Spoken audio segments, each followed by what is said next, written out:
Algunas escenas de este programa han sido recreadas. Algunas escenas de este programa han sido recreadas. En Minnesota, un horrible asesinato dejó pocas pistas. ¡Ey, espera! Un traficante de drogas es un sospechoso.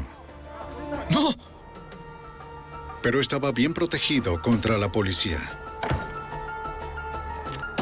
Agentes del FBI y detectives locales tuvieron que infiltrarse en un peligroso cartel para atrapar a un par de mafiosos que mataron sin remordimientos. La evidencia se acumula, no hay sospechosos evidentes. El centro de comercio es bombardeado. Ted Kaczynski es arrestado.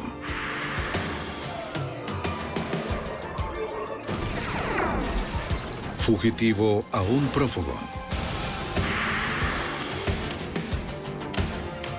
Los archivos del FBI.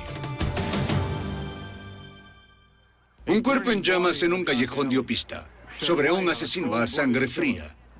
Sus socios en el crimen contarían la historia, si vivieran. En el inframundo del tráfico de drogas, incluso un amigo de la infancia puede convertirse en un enemigo. Soy Jim Castron, exdirector del FBI en Nueva York. Un rastro de drogas y dinero llevó a los agentes del FBI a un asesino que subestimó el poder de la ciencia forense. Sin remordimientos. El 24 de junio de 1990, alrededor de las 3 de la mañana, un residente de St. Paul, Minnesota, estaba disfrutando de la tranquilidad de una tarde de verano cuando notó un auto entrando en el callejón detrás de su casa. Momentos más tarde oyó el sonido distintivo de un incendio y el auto alejándose a toda velocidad. Al revisar el callejón descubrió un gran objeto envuelto en llamas. Temía que el fuego incendiara su propiedad. Llamó a emergencias.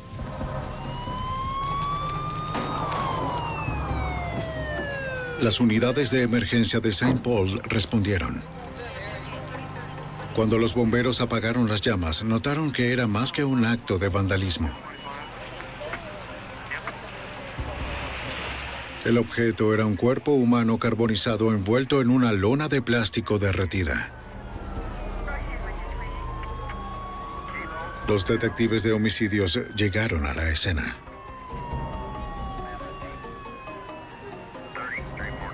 Interrogaron al residente, pero no había visto el auto ni quién estaba dentro.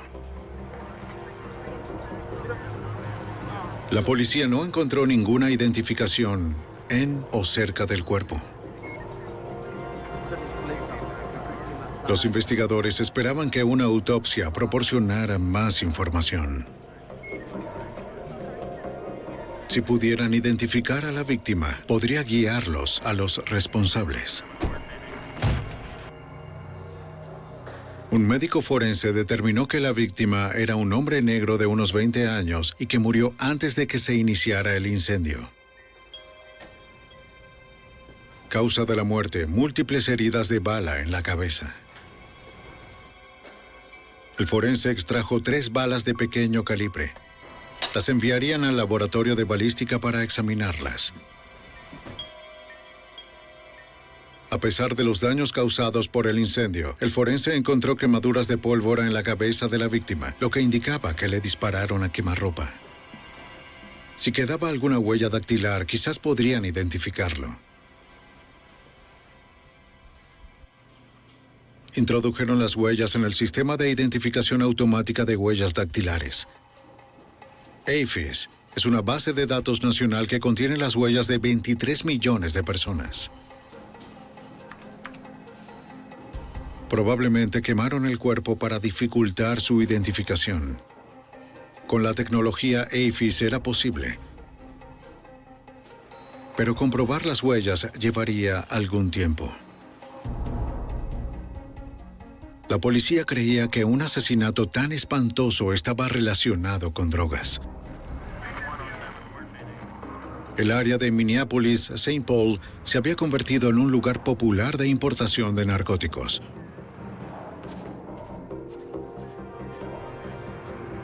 Con las drogas vino un aumento de crímenes violentos. El agente especial John Tyndall de la Oficina de Detención Criminal de Minnesota investigó el narcotráfico en el área.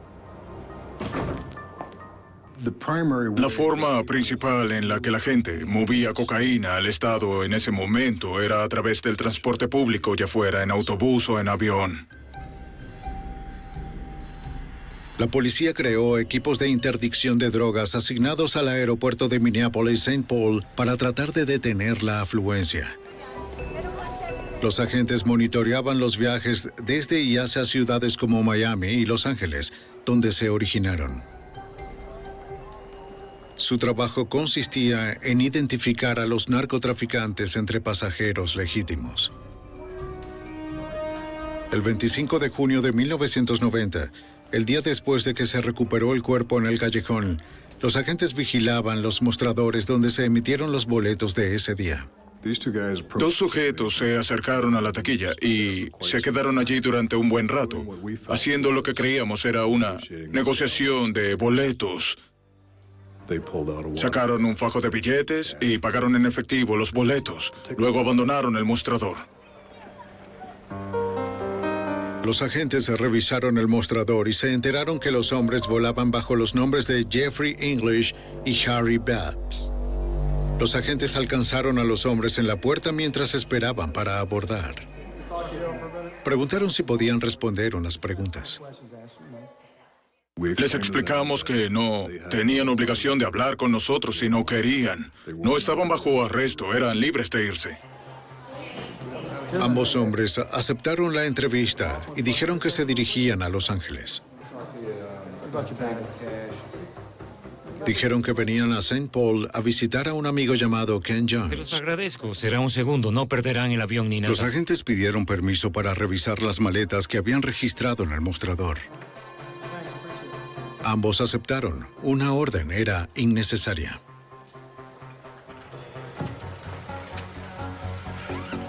Las maletas aún no se habían cargado en el avión.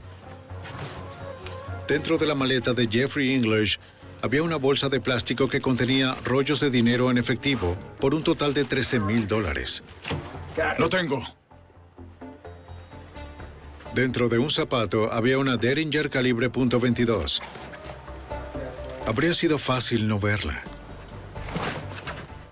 Era un pequeño revólver con una capacidad de 5 balas y un cañón de solo 2 centímetros y medio de largo. El arma medía aproximadamente 10 centímetros. Un arma que puede ocultarse en una sola mano. En la otra maleta había otra arma.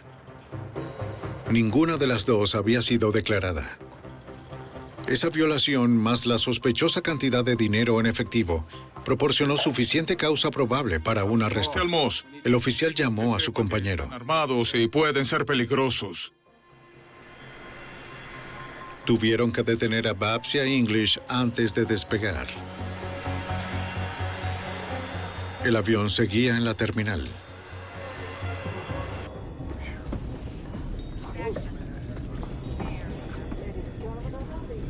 El agente abordó el avión y encontró a los hombres ya sentados. Hacerle un par de preguntas. No tomará En mucho una entrevista tiempo. posterior, English afirmó que el dinero provenía de la venta de un auto.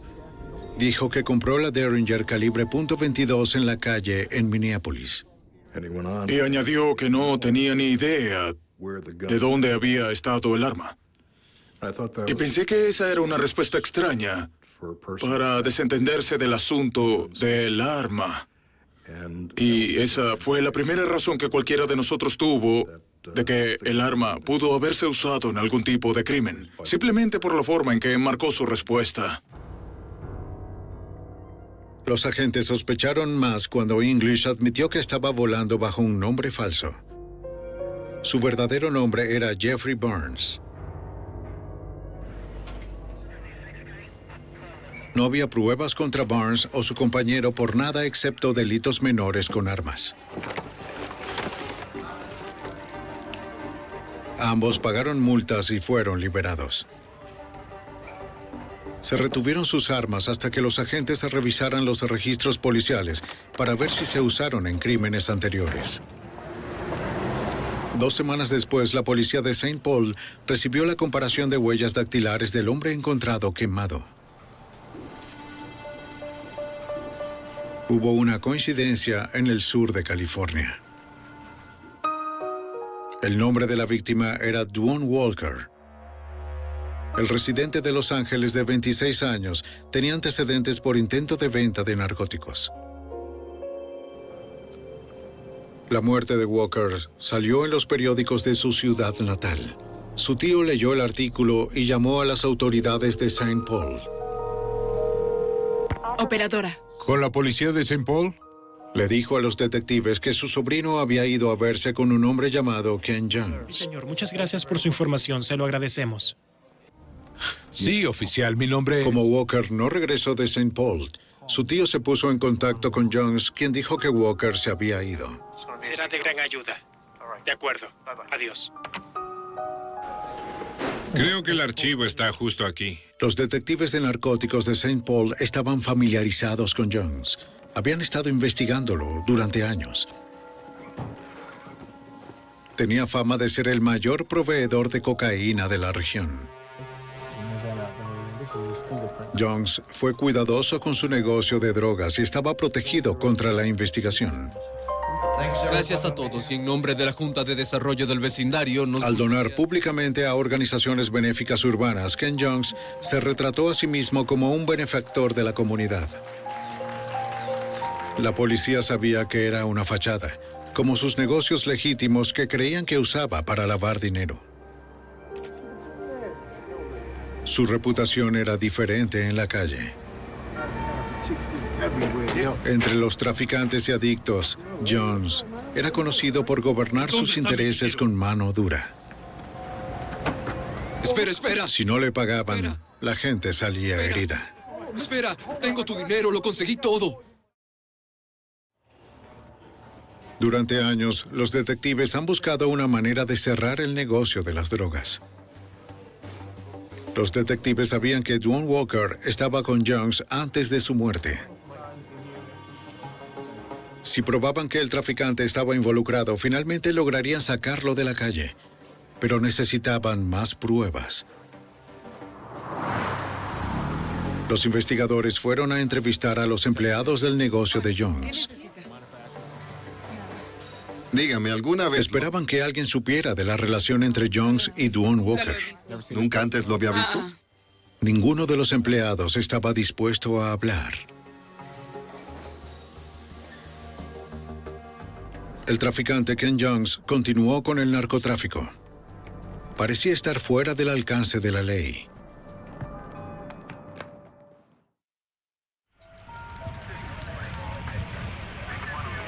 El 24 de junio de 1990, las autoridades de Saint Paul encontraron el cuerpo quemado de Duane Walker de 26 años en un callejón. Justo antes de su muerte, se había reunido con el traficante Ken Jones. Ese será el mismo. La policía cree que Jones estuvo involucrado en el asesinato. Sí, este es el personaje. Pero los testigos no hablaron y ninguna evidencia física lo implicó. Los investigadores obtuvieron un cambio inesperado 3 meses después cuando la policía de Saint Paul detuvo a un hombre por una infracción de tránsito.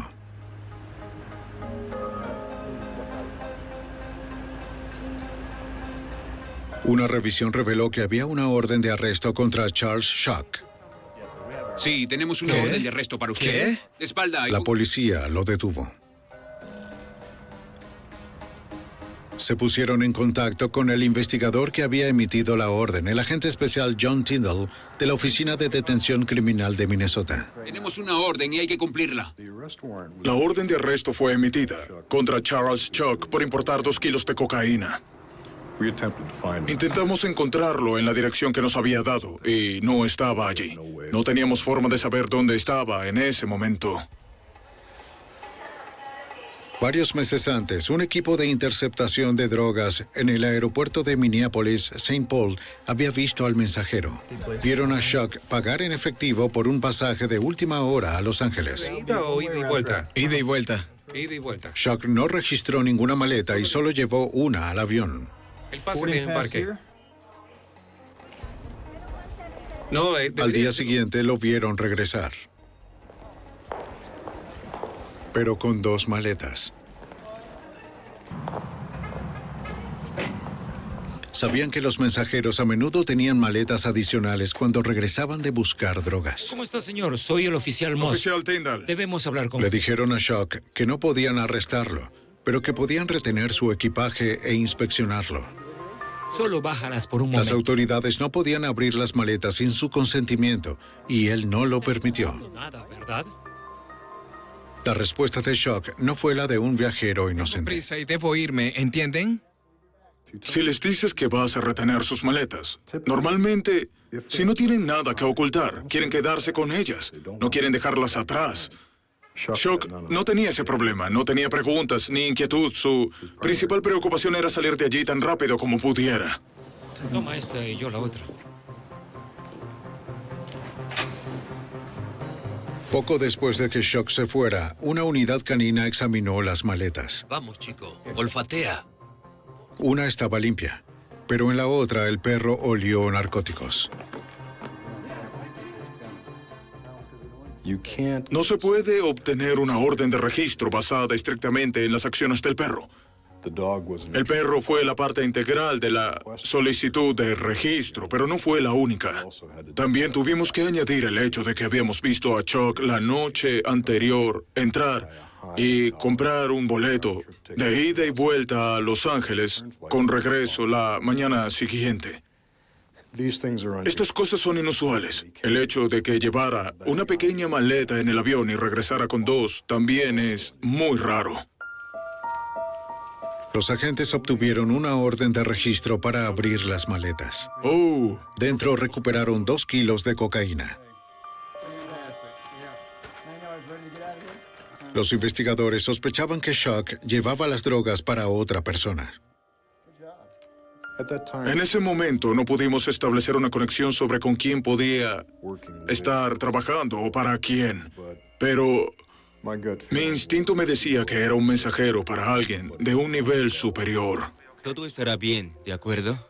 Ahora que había sido arrestado, Chuck se enteró de las pruebas en su contra. Hizo que su abogado propusiera un trato. A cambio de considerar la sentencia, daría información sobre el hombre para el que traficaba drogas. Y lo más importante, también daría detalles sobre el asesinato sin resolver de Don Walker. Chuck dijo que el hombre que lo contrató como mensajero era el mismo que había ordenado el asesinato. Veamos qué tienes. Su nombre era Ken Jones. Por cada kilo de cocaína entregado, Ken Jones le pagaría a Chuck $1,000. Chuck había trabajado para el traficante desde la secundaria. Fue precisamente porque su relación era tan fuerte que Jones no tomó represalias por la cocaína perdida. No te arrepentirás. Pero Chuck no era el único mensajero. La novia de Jones también jugó un papel importante en la organización del tráfico. Charles Chuck me dijo que ella estaba íntimamente familiarizada con su operación de narcotráfico. De hecho, había sido azafata de una aerolínea durante muchos años y había actuado como mensajera para él, trayendo kilos cuando trabajaba como azafata. Los investigadores le preguntaron a Chuck si la novia sabía del asesinato. Dijo que cuando mataron a Walker, ella estaba muy alterada. Mío era de Ken Jones. Irene, ¿estás bien? Ella dijo que Jones le había ordenado que limpiara el baño de su apartamento. ¿Qué pasa? Había mucha sangre en la bañera. Por cierto, usted... Chuck había oído que le dispararon allí a Walker. Todo esto. Dijo que el nombre del asesino era Jeffrey Burns, un sicario de Jones, y el mismo hombre cuya maleta contenía $13,000 en efectivo y una Derringer calibre 22. Creía que Barnes le disparó a la víctima, Duane Walker, en la cabeza y que se fue de la ciudad al día siguiente después de que Ken Jones le pagara por ello. Shock alegó que los $13,000 en efectivo que encontraron en la maleta eran parte del dinero que Jones le pagó a Barnes por hacer el asesinato y que el revólver calibre 22 que hallaron era el arma homicida. Solo sé que no era mi cocaína. Shock conocía el calibre del arma homicida y otros detalles del crimen que no se habían hecho públicos. Así que sentimos que había cierta credibilidad por parte de Shock de que Barnes y Jones podían ser sospechosos legítimos en el asesinato de Walker. Los agentes se dieron cuenta de que ya podrían tener el arma homicida bajo custodia. Veamos qué tenemos aquí. Si probaban que era el arma que mató a Duane Walker, podrían seguir adelante con el caso del asesinato del traficante Ken Jones y su sicario Jeffrey Barnes. Llevémosla. Sí. Recuperaron el Derringer calibre 22 del casillero de pruebas. Los investigadores enviaron el arma al laboratorio de balística de St. Paul para su análisis. Los forenses compararon las estrías dentro del cañón con las de las balas que se extrajeron de la víctima. Pero su informe fue decepcionante. Los resultados no fueron concluyentes, en parte debido al hecho de que solo tenía un cañón de 2,5 centímetros. La oportunidad de recoger estrías de la tierra y surcos dentro de este cañón era limitada. Cuanto más largo sea el cañón, mejor será la oportunidad de recoger las estrías. Uno corto como este te da muy pocas oportunidades. Sin un examen forense que comparara el arma de Barnes con las balas que mataron a Walker, las autoridades solo tenían la palabra de un traficante de drogas para ir a juicio. Los agentes enviaron el arma al laboratorio de alcohol, tabaco y armas de fuego en Washington, D.C.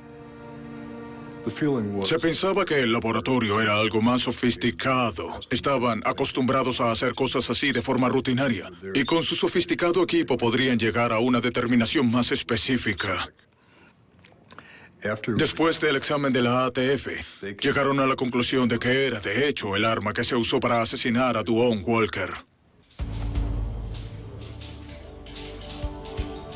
Los investigadores ahora sabían que el sicario Jeffrey Barnes tenía en posesión el arma homicida el día después de que asesinaran a Walker. Pero aún no tenían pruebas de que él hizo los disparos mortales o de que Ken Jones ordenó el asesinato. Disculpe, señora. Agentes y detectives buscaron testigos que pudieran relacionar a los dos hombres con el homicidio. ¿Podría observar la foto? No. Ya sea por lealtad o por miedo, las autoridades se encontraron con el silencio. Una tras otra, las personas con las que intentábamos hablar no nos daban respuestas.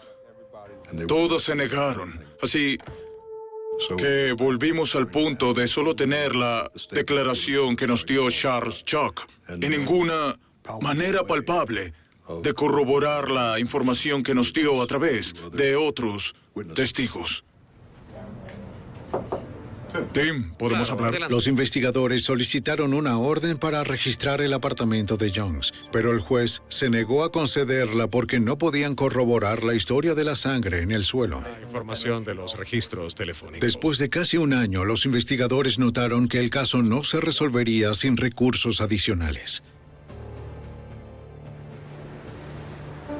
Contactaron al escuadrón antidrogas del FBI de St. Paul para pedirle ayuda.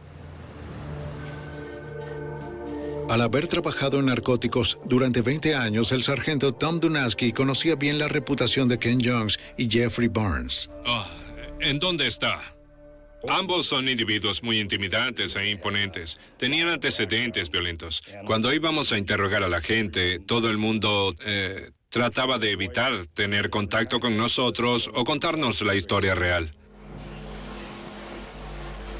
Los investigadores creían que la única manera de llegar al traficante y a su sicario sería a través de un testigo que cooperara. Necesitaban encontrar a alguien que pudiera darles información de primera mano y tal vez solicitar una confesión grabada. El investigador se acercó a un informante confidencial que había participado en casos anteriores. El informante no pudo relacionar a Barnes con la víctima. Él tiene mala reputación, pero los ayudaré a... Pero sí sabía que el sicario tenía un sobrino que había sido liberado recientemente de la prisión. ¿Qué tal, amigo? ¿Cómo estás? El sobrino era Russell Barnes, conocido en la calle como Ice. Sí, se están llevando a todos. Después de salir de prisión, llegó a St. Paul para vender cocaína con contactos proporcionados por su tío Jeffrey Barnes. Ven, vamos. Amigo. El sobrino estaba ansioso por hacer dinero. Los agentes esperaban usar su entusiasmo a su favor.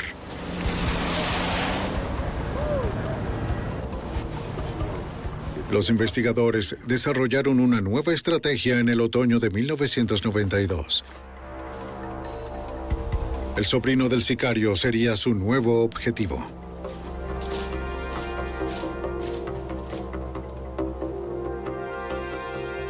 Llamaron al agente especial del FBI, Grant Bisi, especialista en intercepciones telefónicas, como parte del plan. Fuimos tras Russell primero porque era un buen traficante de drogas. Y en segundo lugar, abordó a su tío Jeffrey.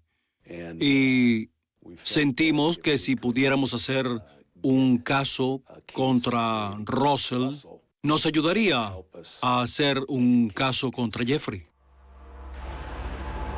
Para conseguirlo, los agentes tendrían que infiltrarse en las cerradas tropas del peligroso submundo de la droga.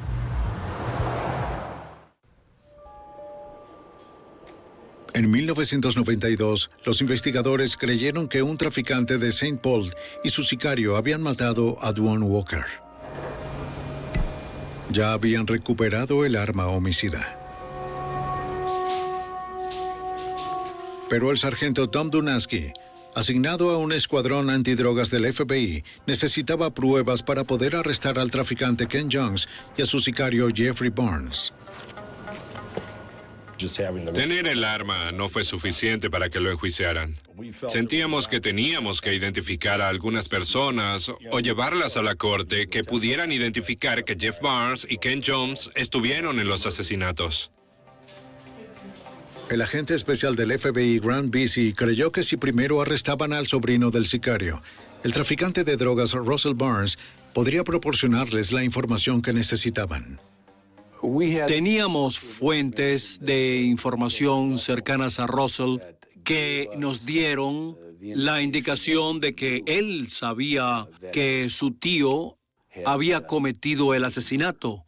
No sabíamos qué tanto sabía Russell al respecto. Muy bien, de acuerdo. Para construir un caso de narcóticos contra Russell Barnes, el FBI reclutó a un informante de confianza con credibilidad en la calle. ¿De acuerdo? De acuerdo. Le instalaron micrófonos y se involucraría en compras de drogas controladas con el sobrino del sicario.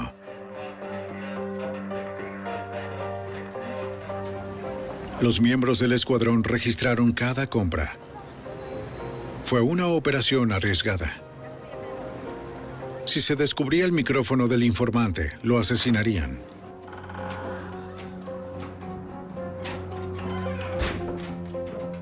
Los agentes querían crear confianza y evitar la posibilidad de que Russell Barnes sospechara que era una trampa. Todo muy bien. ¿Qué es lo que necesitas? ¿Qué es lo que quieres? De acuerdo. Al principio solo compraba pequeñas cantidades. ¿Cuánto me va a costar? Con el tiempo, las transacciones aumentaron en tamaño y frecuencia, y cada una fue registrada. Es buena mercancía. Es lo mejor que tengo. Sí. Pero Russell Barnes se negó a hablar de su conocimiento del asesinato. Los agentes no estaban más cerca de resolver el crimen.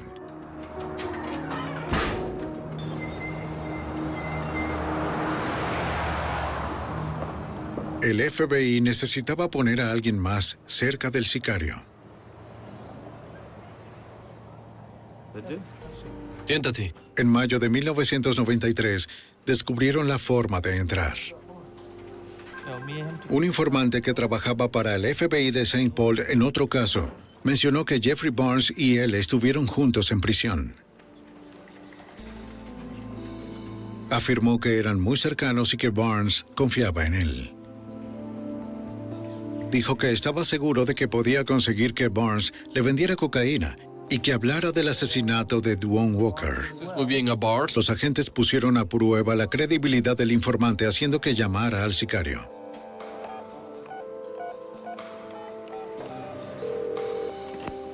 En ese momento era evidente que Jeffrey Barnes se sentía cómodo hablando con él. ¿O qué? No, hace un par de meses que salí.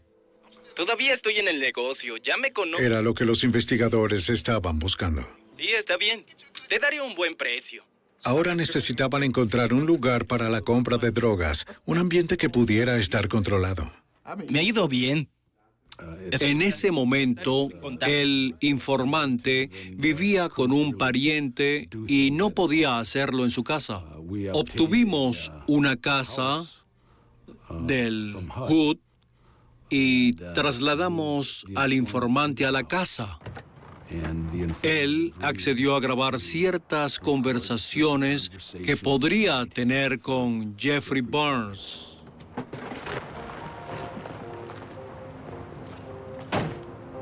Los investigadores instalaron al informante en una casa del gobierno en el lado oeste de St. Paul. Contactaría al FBI en el momento que el sicario planeara visitar la casa para negociar. Los técnicos del FBI cablearon la casa con dispositivos electrónicos de escucha en 3 habitaciones. Los agentes sabían que a Barnes le gustaba jactarse de ser un sicario, refiriéndose a sí mismo como el mejor asesino. Con esa información, tratamos de animar al informante a que tratara de llevarlo a un punto en el que le hablara sobre los actos de violencia en los que estaba involucrado y cosas por el estilo. Como se trataba de la reputación de Jeff Barnes, era algo de lo que le gustaba presumir. ¿Por aquí? Sí, sigue. Los agentes entrenaron al informante sobre cómo hablarle a Barnes del asesinato de Duane Walker. Siéntate. Él guiaría al sicario para que hablara de los asesinatos que había realizado en el pasado. En verdad no quiero quitarte mucho tiempo. En una conversación grabada, el informante fingió que quería que Barnes le ayudara a robar a un traficante. Iré a buscarlo y le daré una golpiza. Jeffrey Barnes sugirió que lo matara. Para. ¿Matarlo? Bien. He sido un sicario. Barnes le dijo al informante que asesinar a alguien no es un problema y describió cómo podía hacerlo. Caminaría detrás del individuo, lo golpearía en la cabeza con el arma, lo dejaría caer al suelo, lo envolvería en plástico y arrastraría el cuerpo hasta llevarlo a un callejón. Esa fue la misma forma en que asesinaron a Duane Walker. Sí. No quiero quitarte mucho tiempo. Vamos a ponernos a trabajar. Era una buena prueba circunstancial, pero por sí sola no era suficiente. Bien. Sí. Tengo el dinero. Debido a que las compras se organizaron por teléfono, los investigadores obtuvieron una orden para interceptar las líneas telefónicas del sospechoso. Aunque los interceptores no captaron ninguna información sobre el asesinato de Walker, sí obtuvieron detalles de la operación de drogas. En enero de 1994, el escuadrón decidió que era hora de arrestar a Russell Barnes y esperaban que delatara a su tío. ¿Es una 36? 36. El 29 de enero establecieron otra compra de drogas controladas con un informante. Sucedería en un hotel en el centro de St. Paul. El lugar estaba interceptado. Bien. Puedes irte. La fiabilidad de los dispositivos de escucha era esencial.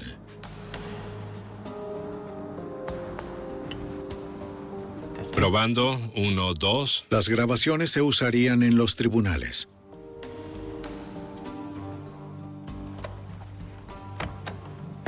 Los agentes estarían monitoreando desde una habitación adyacente. Si Russell Barnes descubriera la trampa, podrían proteger a su informante. Probando, 1, 2, 3. Cuando la habitación estuvo lista, le pidieron al informante que llamara al sobrino del sicario y ordenara varios gramos de cocaína. Probando, 1, 2. Mari tenía un corderito. La unidad de investigaciones de la policía de St. Paul's estaban llevando a cabo la vigilancia en la residencia de Russell Barnes y después las llamadas. Aquí tengo tu dinero. En poco tiempo, Russell fue al hotel. Empecemos. Russell Barnes había trabajado antes con el informante. Me alegro mucho de verte, amigo. Te dije que un día estaríamos así. Es bueno ver lo que necesitas. Trajo cocaína y el equipo necesario para medirla. Bueno, sabía lo que tenía que hacer. Sí, claro. No sospechaba nada. Es el momento, es el momento. Para él solo era otro acuerdo. Se estableció la compra y comenzó la transacción. Sin saber que cada palabra estaba siendo grabada. Era importante sacar a un traficante de drogas de las calles. Pero lo que los agentes querían era que Russell Barnes declarara sobre el asesinato que cometieron el traficante Ken Jones y el sicario Jeffrey Barnes. Ahora vamos. Cuando los detalles del intercambio quedaron grabados, los investigadores actuaron. ¡Al piso! ¡Vamos! ¡Las manos detrás de la cabeza! ¡Vamos! ¡Las manos detrás de la cabeza! Muy bien, despejado. ¡Las manos detrás de la Tenían cabeza! pruebas irrefutables de que Russell Barnes vendió aproximadamente 56 gramos de cocaína. Arrodíllate. Los investigadores le explicaron que con 3 infracciones por ventas de drogas, Russell tendría un mínimo de 15 años en prisión. ¡Levántate! Querían una declaración sobre Muy bien, su tío. Barnes. Hablamos con él extensamente sobre Jeffrey Barnes y su participación en el homicidio de Don Walker. Estaba algo reacio porque era su tío, se necesitó algo de persuasión. Después de un tiempo, ganamos su confianza y finalmente nos contó lo que sabía sobre el homicidio de Don Walker. Walker. Jeffrey Barnes le había dicho que Walker intentó robarle cocaína a Ken Jones. Con el arma. Lo apuntó. Así que lo asesinaron. El sicario dijo que luego arrojaron el cuerpo de Walker en un callejón. Eso fue lo que rociaron con gasolina y lo encendieron en fuego. Nadie se mete con mi dinero así. Fue, en el mejor de los casos, una confesión de segunda mano. Nadie se mete con... Operación de drogas. Sí, Detuvieron a sí, Russell todo lo que Barnes. sucedió a Walker. De Colaboraré. acuerdo. Vamos, levántate. Los agentes también arrestaron a su informante para que nadie supiera que él cooperó. Descubrió el calibre 22. Estoy trabajando. El traficante Ken Jones seguía en la calle, Sí. así como su sicario, Jeffrey Barnes. Dispara. ¿Matarlo? Bien. Pero el escuadrón del FBI se estaba acercando. Es muy fácil.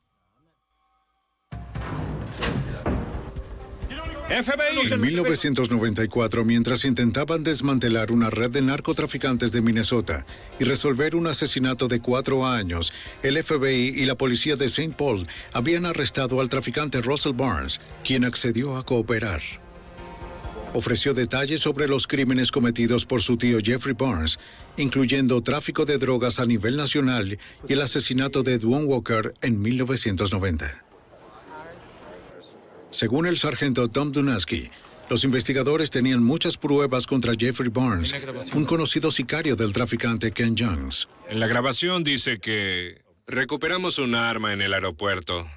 Tenemos a Jeff Barnes diciéndole a uno de nuestros informantes que así es como se asesina a alguien, que era una especie de estafa de drogas, y habló del procedimiento real al matar a Don Walker. Ahora tenemos a su sobrino diciéndonos que ha estado en su casa. Es un pariente consanguíneo y haremos que testifique en el tribunal todo lo que sabe. En agosto de 1994, los investigadores vigilaron el apartamento donde se alojaba Jeffrey Barnes. Sabían que el sicario a menudo estaba armado y dispuesto a matar. No tuvo tiempo de reaccionar. Ya, las manos sobre el auto, vamos, muévete, las manos en Los el auto. fiscales aún no lo acusaban de asesinato.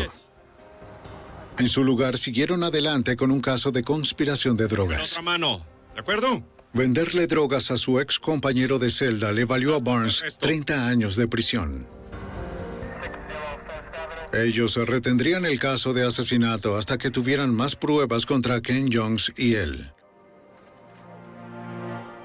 El agente especial Grant Vesey creía que tener a Barnes en prisión haría que los testigos estuvieran más dispuestos a hablar. Jeff Barnes tenía reputación de ser un sicario. Asustaba a la gente. Pensamos que sacarlo de la calle le quitaría el factor de intimidación contra algunas de estas personas y sería mejor que pudiéramos hablar con ellos, con las personas que están encerradas con él. El plan funcionó. Después del arresto de Barnes, los investigadores se reunieron con un asociado de Ken Jones. Al enfrentar una larga condena en prisión por cargos de drogas, se ofreció a ser testigo del gobierno. Dijo que tenía amplios conocimientos sobre el cártel de drogas de Jones y que había conocido a Duane Walker justo antes de su asesinato. A mediados de junio de 1990, Jones había ordenado al testigo que condujera una camioneta hasta St. Louis, donde se reuniría con Walker. Equiparon el camión con un segundo tanque de gasolina. Al llegar a St. Louis, Duane Walker metió varias bolsas de cocaína en el tanque falso. Al estar lleno, el tanque contenía unos 30 kilos de drogas. Esa cantidad de cocaína habría valido más de $1 millón. El testigo condujo el camión de vuelta a St. Paul, donde se lo entregó al traficante. Walker había llegado antes y se estaba quedando con Jones en su apartamento. Sí, todo listo. Jones aún no le había pagado a Walker por las drogas. De hecho, el sicario y él decidieron no hacerlo. Ambos conspiraron para tomar la droga, eliminar el problema y simplemente ejecutar a Don Walker. Ese es Bo. El testimonio del testigo explicaría el motivo del asesinato. Le dijo a los agentes que varios días después recibió una llamada del traficante. Le ordenaron que fuera de inmediato al apartamento. Era la mañana del domingo 24 de junio de 1990, el día siguiente al asesinato de Duane Walker. Ken Jones parecía muy nervioso. Le ordenó al testigo que se deshiciera del camión que había conducido desde St. Louis, el que tenía el tanque de gasolina falso. Mira, amigo, me gustan las El traficante exigió que no se le dijera a nadie sobre el tráfico de cocaína. El testigo dijo que la novia de Jones también le había hablado de limpiar la sangre en el baño después del asesinato. ¿Puede reconocer a este caballero? Juro decir la verdad. En el verano de 1995, los fiscales convocaron a un gran jurado para obtener el testimonio de los testigos bajo juramento. Citaron a la novia de Jones para testificar. La hermana de Charles. Pero ella negó haber dicho que limpió sangre en el baño de Jones. De lo que está hablando. Nunca limpié sangre. Si las autoridades no probaban que ella estaba mintiendo, tal vez nunca podrían acusar a Ken Jones y a Jeffrey Barnes de asesinato. No, señor. Sí, por favor nos contará todo lo que sabe. En junio de 1995, el testimonio del gran jurado probó que una testigo cometió perjurio cuando negó haber limpiado sangre en el baño del traficante Ken Jones. No estoy segura de qué habla, señor. El 21 de junio, el gran jurado acusó a Jones y a su sicario principal, Jeffrey Barnes, por el asesinato de Duane Walker en 1990. Barnes, el presunto asesino a sueldo, ya estaba en prisión por cargos de drogas. El día después de la acusación, los investigadores vigilaron la casa del traficante Ken Jones.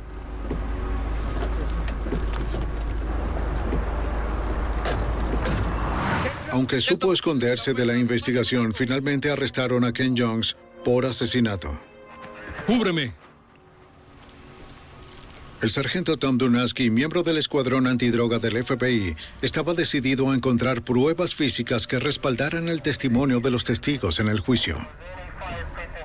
Durante la investigación, todo se centró en el hecho de que Don Walker fue asesinado en el baño y que allí le dispararon en la cabeza. Pensaba que podríamos encontrar un rastro de sangre en la lechada en el suelo del baño. Avísame cuando estés listo y encenderé la luz. La Oficina de Detención Criminal inspeccionó el baño. Después de que arrestaran a Jones, los nuevos inquilinos se mudaron al apartamento. ¿Listos? Dieron su consentimiento para la búsqueda. Los técnicos analizaron la presencia de sangre usando luminol, una técnica relativamente nueva en ese momento. El luminol reacciona con las proteínas de la sangre, haciendo que sean visibles rastros diminutos bajo la luz ultravioleta. Mira, eso es gigante. Pudimos determinar que el contrapiso debajo de la baldosa había una cantidad significativa de sangre. No pudieron obtener un ADN de esa muestra, pero sí pudieron obtener una prueba que demostró que era una cantidad significativa de sangre humana, que aún se podía rastrear incluso en 5 años. El señor Barnes y el señor Jones era la evidencia que los investigadores necesitaban. de... El 31 de octubre de 1995, Ken Jones y Jeffrey Barnes fueron a juicio en St. Paul. Cada año, pero también por el asesinato de Los fiscales describieron lo que creían había ocurrido en las últimas horas de Duane Walker. Son los responsables de todo esto. Walker había entregado unos 30 kilos de cocaína a Jones. El traficante decidió que no quería pagar. Esa noche, él y su principal sicario, Jeffrey Barnes, celebraban con Walker. Eventualmente, Walker se dirigió al baño. Jones y Barnes habían planeado hacer el asesinato allí.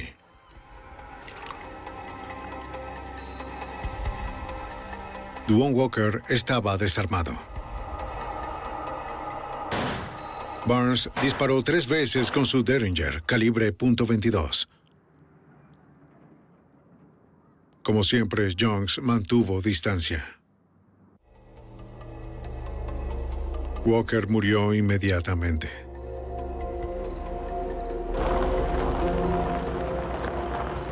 Más tarde esa noche, envolvieron el cuerpo de Walker en láminas de plástico para contener la sangre y lo cargaron en un auto. Condujeron hasta un callejón y tiraron el cuerpo.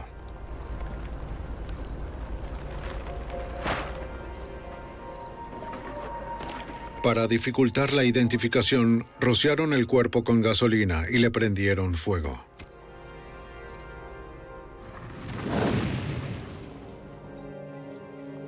Jones usó a su novia para cubrir sus huellas después del asesinato. El piso del baño estaba cubierto de sangre, particularmente el área alrededor de la bañera, donde Walker se había caído. Pudo limpiar la superficie, pero la sangre se había filtrado hasta el subsuelo. 5 años después, los técnicos la encontrarían allí. Ustedes darán la conclusión ineludible de que... Condenaron a Ken Jones y a Jeffrey Barnes por asesinato y drogas. De estos caballeros a través de los años. En marzo de 1996, ambos fueron sentenciados a cadena perpetua sin posibilidad de libertad condicional. Jeffrey Barnes, que una vez se había jactado de ser el mejor asesino, ya no era una amenaza para los que estaban fuera del sistema penitenciario. Ken Jones había intentado crear una imagen de sí mismo como líder de la comunidad. Pero su codicia lo llevó al asesinato y ahora nunca saldría vivo de prisión.